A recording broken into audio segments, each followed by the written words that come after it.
Madam మరేంటి జగన్మోహన్ రెడ్డి గారు గతంలో చూసుకున్నట్లయితే సీఎం ఎక్కడుంటే అదే రాజధాని అని చెప్పి మాట్లాడే మాటలు మరి నిన్న తరుణంలో పార్లమెంటు స్థాయిలో బిల్లు ప్రవేశపెట్టే తరుణంలో మళ్ళీ జగన్మోహన్ రెడ్డి గారు ప్రెస్ మీట్ పెట్టి అమరావతి గురించి మాట్లాడుతూ మచిలీపట్నం, విజయవాడ, గుంటూరు ఈ మూడు మధ్య అమరావతి కానీ క్యాపిటల్ కానీ పెడితే దానికి మావిగన్ పేరు పెడితే ఇంకా బాగుంటుందని చెప్పి మాటలు ఏంటి ఎలా చూడొచ్చు అంటారు? ఏమండి జగన్మోహన్ రెడ్డిని అందుకే నన్ను సోషల్ మీడియా ట్రోల్ చేసేది.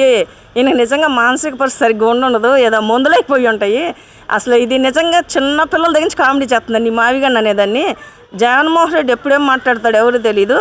ఒకప్పుడేమో రాజధాని అమరావతి అని చెప్పి వచ్చాడు ఎలక్షన్లకి.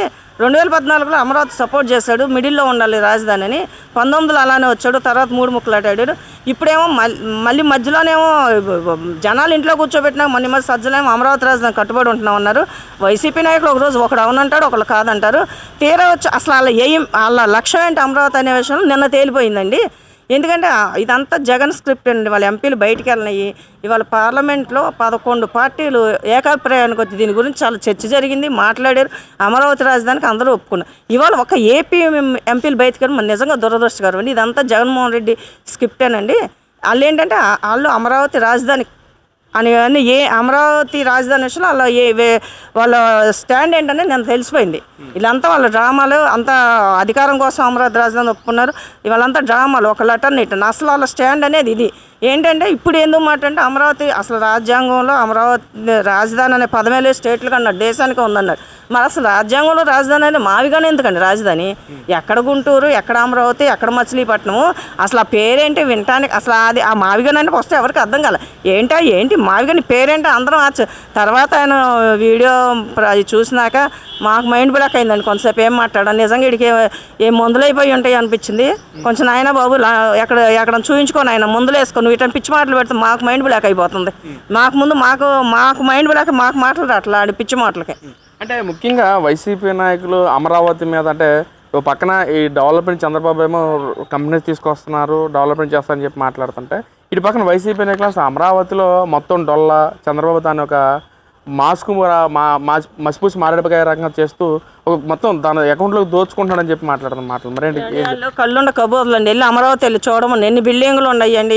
ఐఏఎస్ ఐపీఎస్ క్వార్టర్స్ దగ్గర నుంచి, హైకోర్టు దగ్గర నుంచి, సచివాలయం దగ్గర నుంచి, సెక్రటేరియట్ దగ్గర నుంచి ఒకసారి వెళ్ళి చూస్తే వాళ్ళకి అర్థం అవుద్ది. వాళ్ళు ధృతరాష్ట్రుడికి మళ్ళీ కళ్ళకు గంతలు కట్టుకుంటే మనం ఏం చేయలేమండి.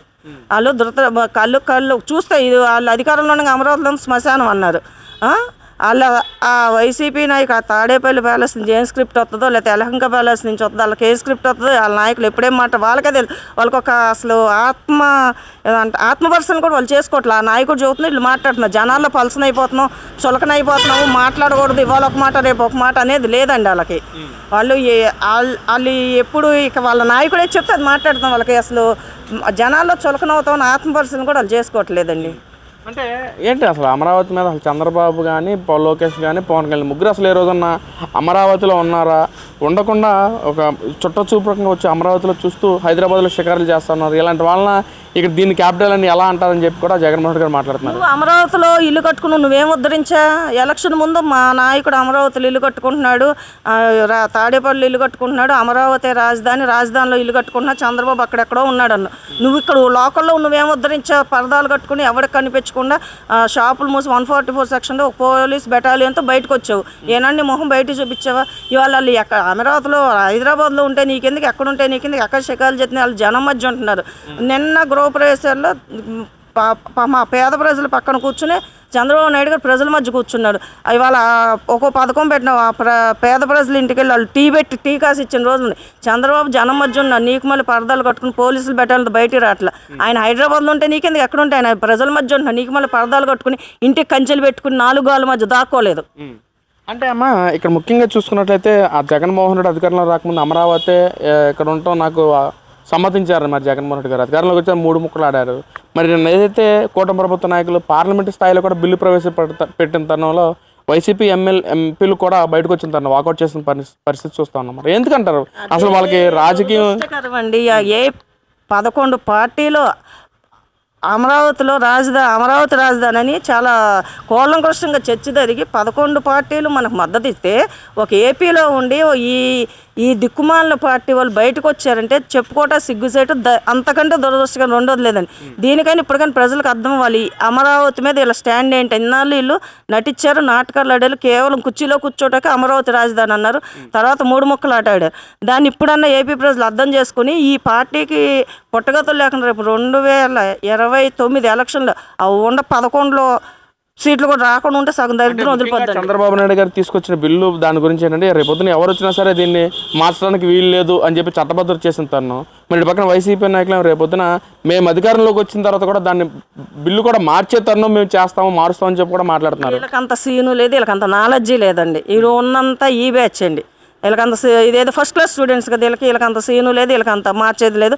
వీళ్ళు గత 5 ఏళ్ళ అనుభవాలను పెట్టుకుని పవన్ కళ్యాణ్ గారు అవ్వచ్చు, చంద్రబాబు నాయుడు గారు అవ్వచ్చు, ఈరోజు అసెంబ్లీలో కేబినెట్ ఆమోదం పొంది లోక్సభ పంపించి వాళ్ళ స్ట్రాంగ్గా చాలా కట్టుదిట్టమైన భద్రత ఏర్పాటు చేస్తారు అమరావతికి. ఇవి వచ్చినా కూడా ఏమీ చేయలేడు. ఒకవేళ ఏదన్నా ఈడు అసలు వచ్చేది లేదు, చేసేది లేదు. బై మిస్టేక్ ఏదన్నా వచ్చినా ఈడైనా చేసినా దానికి తగ్గట్లు చంద్రబాబు నాయుడు గారు దానికి తగ్గట్టు దానికే ఉంటారు. దానికి కోర్టులకు వెళ్తారు, స్టే వెళ్తారు, కోర్టులు ఉండే న్యాయస్థానాలు ఉండి అమరావతి అనేది కదిలించడానికి ఇంకా అంగుళం కూడా కదిలించలేరండి. ఇక రాజు గురించి పక్కన పెడతాం. మరి ఈ రోజున కూటమి ప్రభుత్వ నాయకులు మొత్తం జగన్మోహన్ రెడ్డి చేసిన క్రెడిట్నే చోరీ చేస్తూ క్రెడిట్ డిజాస్టర్ అని చెప్పి కూడా జగన్మోహన్ గారు మాట్లాడుతున్నారు. మరి ఏమి డెవలప్ చేశారు, వాళ్ళు చోరీ చేశారు. ఒక మాట చెప్పమనండి ఏం చేశారని. వీళ్ళు చేసింది ఒక మాట చెప్పండి. నవరత్నాలు అనే హామీ ఇచ్చి వాటిని తొంగలో దొక్కారు, మద్యపాన నిషేధం అన్నారు, చక్కగా వాళ్ళ సొంత మద్యాన్ని అమ్మారు. ఏంటి వీళ్ళు చేసింది? ఒక్క హామీ నెరవేర్చారా? వీళ్ళు ఏం చేశారు? వీళ్ళు చోరీ చేస్తారు. అది చెప్పుకోవడం సిగ్గుండాలి వైసీపీ నాయకులకి. ఫలానా అది మేము చేసాం, అది చోరీ చేస్తున్నాను చెప్పమని కంపెనీలు నెలగొట్టారు. వాళ్ళు దడిచిపోయి కంపెనీలు పారిపోయారు. ఒక్క కంపెనీ తీసుకురాలేదు. ఎంతసేపు దాచుకోవటం. కుటుంబ ప్రభుత్వ నాయకులు టిక్కో ఇల్లు ఇచ్చారు, అవి కూడా జగన్మోహన్ రెడ్డి వల్లే కట్టారు. జగన్మోహన్ రెడ్డి కట్టాడు, ఈ రోజు చంద్రబాబు ఇచ్చుకుంటున్నారు. సిగ్గుండాలి. చంద్రబాబు అయ్యాను 2014 కట్టిన టిట్కో ఇల్లు అవి తర్వాత నువ్వు వచ్చిన గవర్నమెంట్ మారిపోయి నువ్వు వచ్చినాక టిట్కో ఇల్లు ఇస్తే చంద్రబాబు నాయుడు గారి పేరు వద్దని నువ్వు మూల పెట్టి పాడు పెట్టావు. అవి ఇప్పుడు చంద్రబాబు నాయుడు గారు ఆయన కట్టినీళ్ళు నువ్వు రంగులు వేసుకున్నావు. చంద్రబాబు నాయుడు గారు కట్టినట్టుకి ఎలక్షన్ ముందు ఏదో కొన్ని షో చేసావు నువ్వు బ్లూ రంగులు వేసుకుని. చంద్రబాబు నాయుడు గారు కట్టినట్టుకి ఇవాళ చంద్రబాబు నాయుడు గారు 2014 కట్టిన టిట్కో ఇల్లు ఇవాళ మళ్ళీ ఆయన హయాంలో ఆయన ఓపెనింగ్ గృహప్రవేశాలు చేశారు. నువ్వు ఇచ్చానని చెప్పుకోవడం సిగ్గుండాలి. అంటే నా ప్రభుత్వంలో ఎన్నో లక్షల ఇల్లు కూడా కట్టాను, అవి కూడా ప్రజలకు ఇచ్చానని చెప్పి అన్నారు. ఎక్కడున్నాయి చూపించాను. నువ్వు కట్టినీళ్ళు ఎక్కడున్నాయి చూపించు. ఎక్కడ కట్టాను కట్టినీళ్ళు చూపించు. అక్కడ ఇటుకోయిలు చంద్రబాబు నాయుడు కట్టిన కళ్ళకు కనబడుతుంది. నువ్వు కట్టిని నువ్వు ఎక్కడ కట్టావు చూపించండి. నువ్వు ఎక్కడ కట్టించలేదు ఇటుకోయిలు కట్టించాను నువ్వు చెప్పుకోవటమే. ఏంటంటే 1 సెంటు స్థలాలు ఇచ్చావు. ఎక్కడ నువ్వేంటి సెంటు నీ ఫోటోలు వేసుకుని ఈ ఇంట మీద కూడా నీ ఫోటోలు నీ బ్లూ రంగులు వేసుకుని 1 సెంటు స్థలాలు ఇచ్చావు. నీ సెంటు స్థలం ఎల్లు ఎట్టబడుద్ది. నీ ఇంట్లో నీ వాష్రూమ్ ఎన్ని సెంట్లో కట్టుకున్నా నువ్వు పేద ప్రజలు అంటే వాళ్ళ ఓట్ల కోసం ఏదో జనాన్ని మభ్యపెడు 1 సెంటు స్థలం అంతా నీ రంగులు వేసుకుని నీ ఫోటోలు వేసుకుని ఇచ్చావు. అందుకని నువ్వు చేసి వచ్చింది ఏమీ లేదు. నువ్వు చేసిన చోరీ చేయాల్సిన అవసరం కూటమి ప్రభుత్వానికి లేదు.